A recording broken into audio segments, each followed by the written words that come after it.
I've been quite struck today by this idea of the tension between structuralism and liberalism. And I think that there's quite a similar parallel in the work that we've done on inequality, in that the literature from the early years very much sought to find some sort of structural relationship between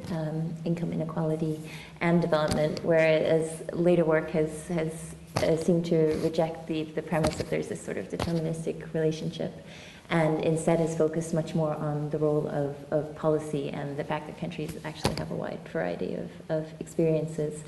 And I thought it was very interesting today, the repeated references that were made to this idea that we may be reaching some sort of synthesis and some sort of practical, some sort of juncture at which we're looking more at practical solutions in terms of what comes next. And that's something that I see very much in the literature on inequality.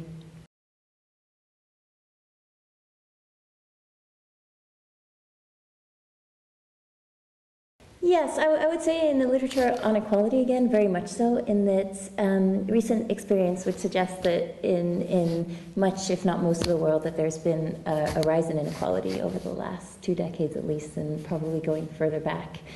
And there is quite a lot of recognition of this, but nonetheless there's been very little systematic policy in order to address inequalities. And I think that this is very true at the country level, and the point was made earlier today that there is also a lack of global cooperation around the idea that inequality is an important issue to tackle at the global level.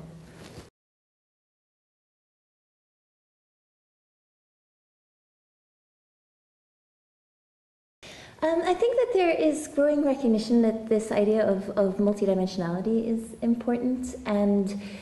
so far it's fed very much through to the discourse on poverty and, in fact, the way that poverty is being measured and the policies that are being applied to poverty. And I think that's starting to happen with inequality as well.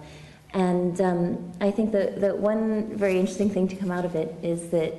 when people start to look at inequality in dimensions other than income,